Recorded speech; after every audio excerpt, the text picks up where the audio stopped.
Bakongo bayimbandaka.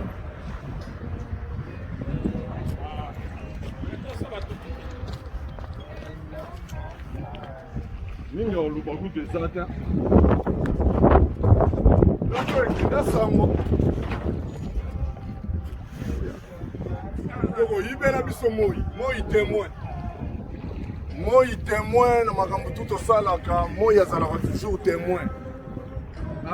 Moi oyo ezalaka pe symbole ya kosymbolize ke basolarien nde moto basimbaka makambo yango nde mpe totya tete d'affiche ya makambo oyo boyebi ye Dadi Nganga Poati po eloko na eloko eyalaka mpe na ata eyalaka na enveloppe eyalaka na pochette makambo yango eyalaka bongo donc mo boye so tolobi ke kombo biso tokundaka tete d'affiche nango azalaka komona ye Dadi Nganga Poati autrement dit Zoro Bilel. Donc, likamou na mutu te, jalousie na mutu te. Donc, pour la continuité de ma solo na biso, toyeka toloba boy. Ndenge tolobaki ke avant les 12, bakoko faut balakisa biso elembo. Bakoko fallait balakisa biso elembo. Ya boulot au tosalaki le 17 na le 18 février na Bruxelles. Fallait pas qu'on balak biso elembo wana tolobaki avant le 12 mars. Tant tolobaki que le 17 kangami bien na kingo. Et kangami bien na kingo le 17 mai to bande obele le 17 mai kangami bien na kingo. Bomoni mutu kangami na kingo te. Bomoni bien bomoni te. Parce que nous on fait la politique de la science et non la science politique. C'est ça la différence. Toroya obimate to do mutu boya romona te tutanga mutu te. Toloba bakoko babi ba répondre biso parce que boulot tout ça les 17 na les 18 oyo toloba les 17 il faut quand on a bien na mungongo to bandi koloba pendant un temps yango il fallait sikoyo boulot tout ça qui a les 17 na les 18 février na Bruxelles biso to supervisa qui les 19 tout ça là bino rapport ya supervision tolobi lo rebe bisaki journée wana et ala ba drapeau ya blé mais on va pas vous en vouloir parce que voilà na bino ba innocent. Et comme ça là que roi aboyaki dans Chilombo aboyaki koya parce que santa ki moto wana siko tant to sali boulot na siko biso lobena loko la bankulu moto wana aboyaki koya bola ki biso siko yo sini nini o to kosala pona toyeba évolution ba makambo yango bakoko ba bon avant le 12 mars to répondre bino mais bon ça a peine à boulot mo il faut bosser les sangonde le 5 mars likambo roi et comme le 5 mars bana mai auto travaillera na bango bakotaka ba bureau basali ke ba annuler manifestation wana parce que roi lobaki okende lisusu te mais biso mususu to sepela na ngote parce que to baiki il fallait to finir boulot jusqu'au bout il fallait to aboutir il fallait pas que bango babwaki mukuwa mobo et bino bolandi yango bozi mukuwa ça suffit là non il fallait to continuer boulot yo bozo mona kaka mbandaka ekanga ngenge la vie est belle quoi et ko sala sikoyo ke Chilombo ekangami na kingo bino to bomoni ndenge ekangami na kingo mais siko continuité za nini loko les asines o bakoko balobai ba olakisa il fallait sikoyo le 24 avril to CP là parce que tozoye batte to CP la nini le 24 avril. Beaucoup de gens vont comprendre nos émotions et nous aussi on va comprendre leurs émotions.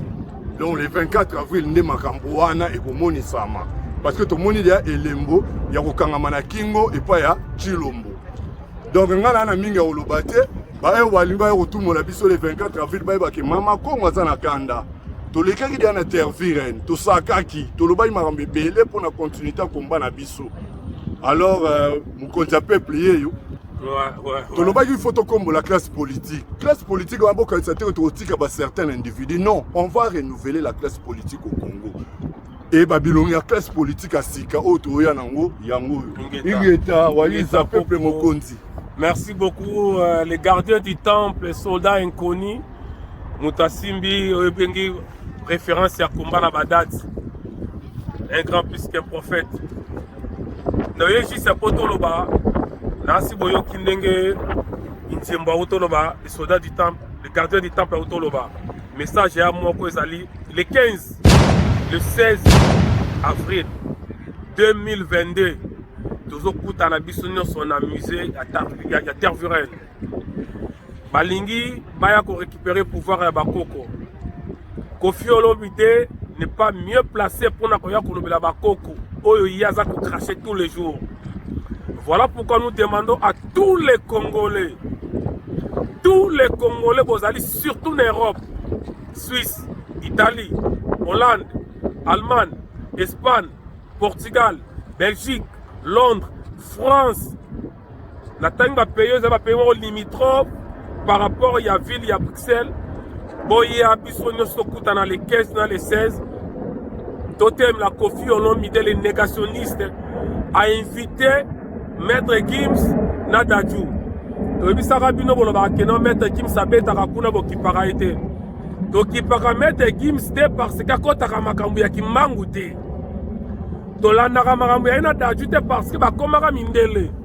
Lokola bango bakoti makambu ya kimbangu toza koyebisa na juna janana ayebisa bana na ye oya ba franc-maçon bakokutana na bana kimbangu ingeta juna janana ayebisa bana ba Illuminati bakokutana na bana ya kimbangu oya tsaka temena kimbangu le 28 février 2020 tosala action depuis mukilezala mukina ne salamate Gims so oza maître na franc-maçon oza maître na loge ya kimbangu te bao bazali ba maître na loge ya kimbangu bazali biso yo tozela yo maître Gims na Dadju na Koffi Olomide ba PD ya Kagame tokutana bino na Tervuren le 15 le 16 de ba congolais tokutana kuna bango balingi ba récupérer un pivot et pas ba koko na biso tokita wana Koffi akoki jamais kolobela ba koko yaza kofinga bokolo nyonso milimo eza kokufa Koffi aza ko cracher sur yango